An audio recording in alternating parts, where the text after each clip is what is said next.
Hello students.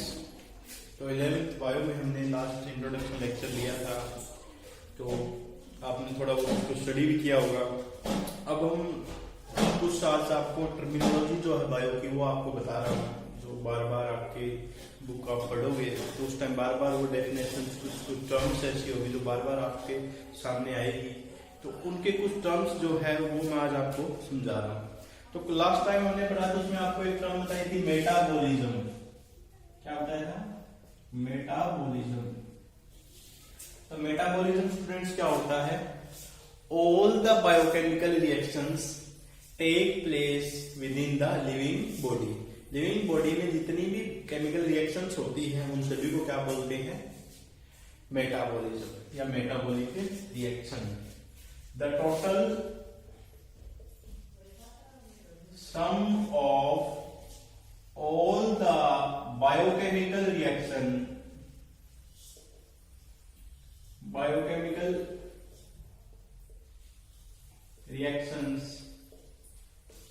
take place within the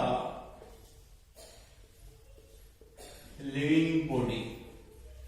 living body में जितनी भी बायोकेमिकल रिएक्शंस होती हैं उनको क्या बोलते हैं? Metabolic reactions. प्रोसेस को क्या बोलते हैं? मेटाबॉलिज्म। पूरा जो प्रोसेस होता है उसको क्या बोलते हैं? मेटाबॉलिज्म। अब ये जो मेटाबॉलिक रिएक्शन दो टाइप की हो सकती है, तो एनाबॉलिज्म हो सकती है, एक होती है केटाबॉलिज्म। केटाबॉलिज्म। एना का मीनिंग होता है किसी चीज को बनाना, मेकअप, कोई चीज को बिल्ड कर रहा है कोई, ठीक है, बनाना, तो उसको क्या बोलते हैं? एनाबॉलिज्म। केटा का मतलब होता है, केटा का मीनिंग ही ब्रेक डाउन होता है, ब्रेक डाउन। तो जिन रिएक्शन में कोई प्रोडक्ट बनता है, प्रोडक्ट तो चलो सभी में ही बनता है, पर कोई बेसिक प्रोडक्ट जिनके अंदर बनता है वो क्या होता है? एक एनाबॉलिक रिएक्शन से होती है। कैटाबॉलिज्म में आप देखोगे तो कैटाबॉलिक में क्या होगा? जहां पे ब्रेक डाउन हो रहा है किसी मेन प्रोडक्ट का एनर्जी गेन करने के लिए किसी और के लिए, उसको क्या बोलते हैं? Catabolism. Anabolism and the catabolism. उसके अलावा आपने रेस्पिरेशन, तो रेस्पिरेशन आप 10th में पढ़ के आए हो। Digestion, nutrition, nutrients, autotrophic, heterotrophic, ये सारे आप 10th के अंदर पढ़े हुए, एक बार फिर से स्टडी कर लेना। एक टर्म यहाँ पे पहले भी आपने पढ़ा हुआ 9th के अंदर, सेल। सेल आगे हम चैप्टर में शुरू करेंगे, सेल वाला। सेल क्या होती है? Basic unit of life. Basic unit, structural and functional unit of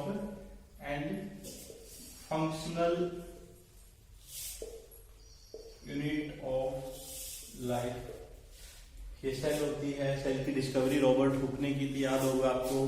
group of cell को टिश्यूज बोलते हैं, टिश्यू बोला जाता है। तो ये कुछ टर्म्स हैं जो हम स्टडी कर रहे हैं। बायो में जो अलग अलग टर्म, जैसे आप चैप्टर में डाइवर्सिटी पढ़ते हो, बायो डाइवर्सिटी, आपको फर्स्ट जो यूनिट है वो यही है, diversity in the living organism. Diversity का मतलब है अलग अलग टाइप की, हिंदी में इसको बोलते हैं विभिन्नताएं। बायोडाइवर्सिटी का मतलब जैव विविधता। जितने लिविंग ऑर्गेनिज्म प्रेजेंट है हमारी अर्थ के ऊपर, लगभग 1.7 to 1.8 मिलियन टाइप्स के स्पीशीज प्रेजेंट है। इतने टाइप के ऑर्गेनिज्म प्रेजेंट है। टोटल पॉपुलेशन काउंट नहीं, ये स्पीशीज का काउंट है, लगभग इतने टाइप की स्पीशीज प्रेजेंट है। ये अलग अलग फंक्शन करती है, अलग अलग इनका जो डाइजेशन प्रोसेस होता है, रेस्पिरेशन प्रोसेस होता है, ये सब में एक अलग अलग क्वालिटीज मिलती है। और ये जो सभी के अंदर जो अलग अलग कैरेक्टर मिलते हैं उसी को क्या बोलते हैं? डाइवर्सिटी। तो बायोडाइवर्सिटी तो बहुत ज्यादा है, कि आपने देखा होगा एनिमल है, एनिमल में भी तो ह्यूमन भी आ जाता है, एनिमल के अंदर काउ भी आ जाती है, एनिमल के अंदर बर्ड्स भी आ जाते हैं, और सभी के अलग अलग फंक्शंस हैं, वर्क अलग अलग है। तो वो पूरी जो, या प्लांट्स आप देखोगे, प्लांट भी लिविंग है, एनिमल भी लिविंग है, बैक्टीरिया भी लिविंग है। पर कैरेक्टर उनके अगर देखोगे तो बहुत सारे डिसिमिलर होंगे, अलग अलग होंगे, डिफरेंट होंगे। तो वो उस पूरे को क्या बोलते हैं? बायोडाइवर्सिटी, जो हम फर्स्ट चैप्टर के अंदर पढ़ेंगे। एक टर्म आएगी मॉर्फोलॉजी। मॉर्फोलॉजी क्या होता है? किसी भी हम प्लांट की जैसे स्टडी कर रहे हैं, कोई भी चीज की जो एक्सटर्नल अपीयरेंस होता है ना, उसको मॉर्फोलॉजी बोला जाता है। बाहर से कोई चीज कैसी दिखती है वो उसकी क्या होती है, मोर्फोलॉजी। जैसे प्लांट में बाहर देखोगे, बाहर आपको पत्ते दिख रहे हैं, लीव्स दिख रहे हैं, स्टेम दिख रही है, और रूट्स भी आप देख सकते हो, कुछ रूट बाहर के होते हैं, जमीन में भी रूट्स आपको दिखाई दे जाएंगे, तो रूट्स दिख रही है। अब उसके अंदर क्या है वो हमें दिखाई नहीं दे रहा। बाहर की जो स्टडी होती है, एक्सटर्नल अपीयरेंस होता है, वो क्या होता है, मोर्फोलॉजी। तो फिजिकल अपीयरेंस होता है, उसको क्या बोलते हैं, मोर्फोलॉजी बोला जाता है। एक होती है एनाटॉमी। एनाटॉमी में क्या स्टूडेंट्स हम ये पढ़ेंगे 11th के अंदर सारे, मोर्फोलॉजी भी पढ़ेंगे, एनाटॉमी पढ़ेंगे। एनाटॉमी में क्या होता है, जो इंटरनल स्ट्रक्चर्स होते हैं, ये क्या है, एक्सटर्नल अपीयरेंस, जो है बाहर से कैसे दिख रहा है, ये क्या है, इंटरनल स्ट्रक्चर्स।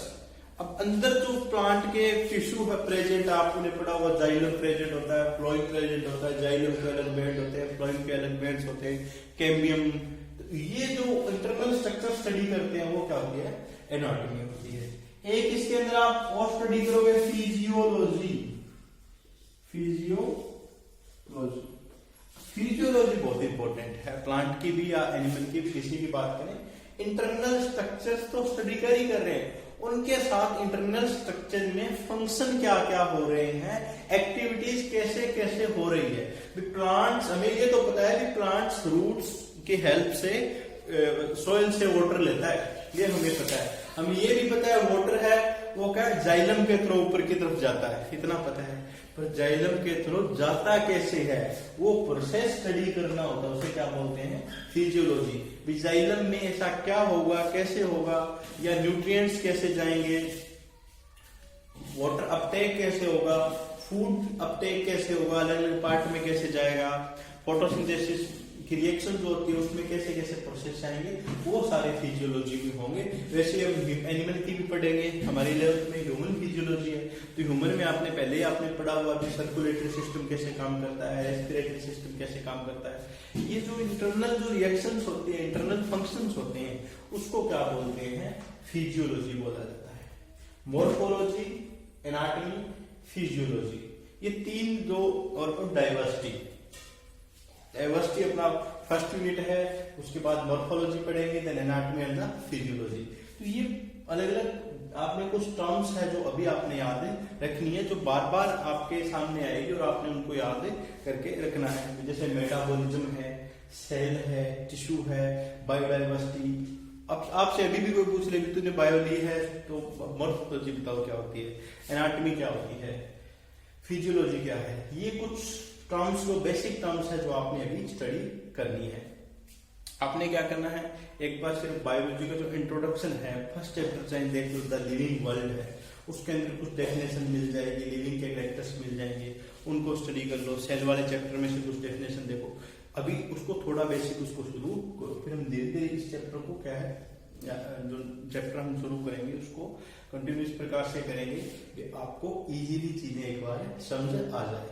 ठीक है स्टूडेंट्स, ये डेफिनेशंस आपने एक बार देखनी है, किसकी, मेटाबॉलिज्म की, एनाबॉलिज्म की, कैटाबॉलिज्म की, सेल की, बायोडाइवर्सिटी की, मॉर्फोलॉजी की, एनाटॉमी की और फिजियोलॉजी की। ये डेफिनेशंस आपने एक बार स्टडी करनी है। Okay guys, thank you.